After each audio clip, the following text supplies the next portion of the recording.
ఒకప్పుడు భగవాన్కిను ఇద్దరు ముసల్మానులకి చిన్న సంవాదం జరిగింది.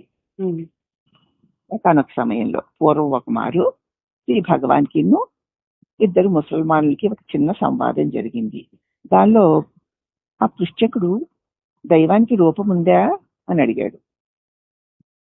అలా అని ఎవరన్నారు అన్నారు భగవాను. అప్పుడు ఆ పృష్ఠకుడు సరే మరి దైవానికి రూపం లేనప్పుడు ఈ విగ్రహారాధనలు ఏమిటి అంటే ముస్లింలు మరి విగ్రహారాధన చేయరు కదా, దైవానికి రూపం లేదంటే మరి విగ్రహారాధనలు ఎందుకు చేస్తున్నారు అని అడిగాడు భగవాన్ని. అప్పుడు భగవాన్ అన్నారు, ఇదిగో దైవాన్ని వాని పాటికి వాన్ని వదిలివేయి, అతన్ని గురించి మనకి ఏమీ తెలియదు కదా, నీ సంగతి ఏమిటి, నీ సంగతి నీకు తెలుసా, నీకు ఒక ఆకారం ఉందా అన్నారు భగవాను. అప్పుడు ఆ పిచ్చకుడు నేను ఫలానా ఫలానా వాడిని అన్నాడు. అప్పుడు మహర్షి అన్నారు, అయితే నీవు కాళ్ళు చేతులు గడ్డము 3.5 మూరల ఎత్తు అయినటువంటి వ్యక్తివన్నమాట, అంతేనా అన్నారు. అంటే ఆ పిచ్చక తప్పకుండా అన్నాడు ఆ పిచ్చకుడు. అప్పుడు మహర్షి అన్నారు, అయితే నిద్రలో నీకు నువ్వు అలాగే తెలుస్తున్నావా, ఈ నామరూపాలతో కాళ్ళు చేతులు గడ్డము 3.5 మూరల ఎత్తు అయిన వ్యక్తిగా తెలుస్తున్నావా నిద్రలో నీకు అంటే ఆ పిచ్చకుడు అన్నాడు, లేచిన తర్వాత నేను నిద్రించానని నాకు తెలుస్తోంది కదా, కాబట్టి నిద్రలో కూడా నా దేహం అట్లాగే ఉన్నది అని నేను గ్రహిస్తున్నాను.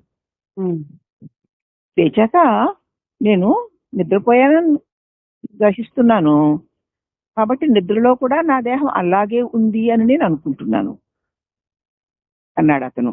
అంటే మహర్షి అన్నారు, నువ్వు దేహానివైతే చనిపోయాక ఆ ప్రేతాన్ని పోడ్చడం ఎందుకు, ప్రేతం అంటే శవం, మరి దేహానివైతే నువ్వు మరి కాళ్ళు చేతులు 3 మూరలు ఉన్నటువంటి ఒక ఆకారము అయితే నిద్రలో నువ్వు అలాగే కనిపిస్తున్నావా నీకు అన్నారు.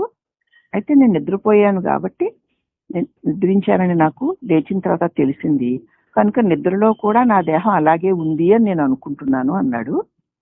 అయితే నువ్వు దేహానివైతే చనిపోయాక ఆ శవాన్ని పూడ్చడం ఎందుకు, పూడ్చి వచ్చిన వాళ్లతో ఆ దేహం నన్నెందుకు పూజ చేస్తున్నారు, నన్నెందుకు కాల్ చేస్తున్నారు, ఎందుకు కలియబడ్డం లేదు, దేహానివైతే మరి ఆ దేహం నన్ను కాల్చొద్దు అని గోల పెట్టి దెబ్బలాడొద్దు, ఇప్పుడు నీ మీద ఒక అగ్గిపుల్ల ఇలా విసిరితే ఊరుకుంటావా, ఊరుకోం కదా, ఇప్పుడు ఆ దేహమే నువ్వైతే దేహాన్ని కాల్ చేస్తుంటే దేహం ఎందుకు నీ మీద కలియబడ్డం లేదు అని అడిగారు. అప్పుడు ఆ పిచ్చకుడు కొంచెం ఆగి, అలా కాదు నేను ఈ స్థూల శరీరంలో ఉన్న జీవుణ్యేమో అన్నాడు. కొంచెం ఆలోచించాడు అనమాట.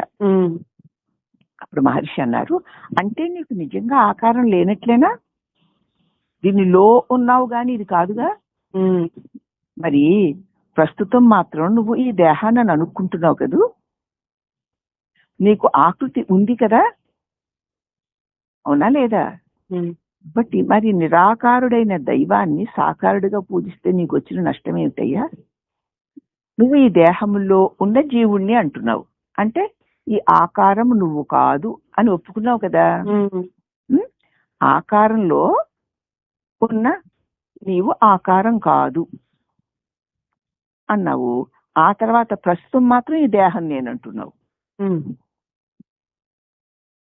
అయితే మరి నీకు ఆకృతి ఉంది కదా, మరి నీకు ఆకృతి ఉన్నప్పుడు లోపల జీవుడు నిరాకారుడు కదా,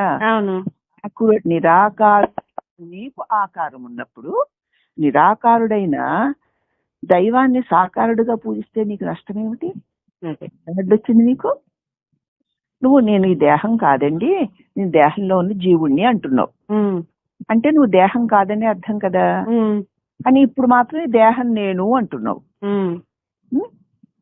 అంటే దేహము కాని నువ్వు నిరాకారుడైన నువ్వు దేహం అనుకొని ఉండగా నిరాకారుడైన దైవాన్ని ఆకారుడు అనుకుని పూజిస్తే నీకేమిటి నష్టం, అప్పుడు ఆయన కాసేపు ఉబ్బి తబ్బిబ్బయ్యి ఏమీ తోచక అలా ఊరికి నుండిపోయాడు. కాబట్టి ఏ విషయమైనా మనకి సరిగ్గా తెలియకుండా కొన్ని అభిప్రాయాలు, కొన్ని మతాల అనుగుణంగా మనకు తోచిందే సత్యమని భ్రమలో ఉంటాం. సత్పురుషుల్ని ఆశ్రయిస్తే నీ ఆలోచన విధానంలో లోపాన్ని నీకు తెలియచేసి అసలు సత్యాన్ని మనకి ప్రస్ఫుటంగా తెలియచేస్తాను. సంఘటన దీనివల్ల తెలియవస్తుంది కదమ్మా మనకి. అవును. అదే రమణ భాషల వల్ల మనకి కలిగేటువంటి మహా ఉపకారం. హరి ఓం నమః.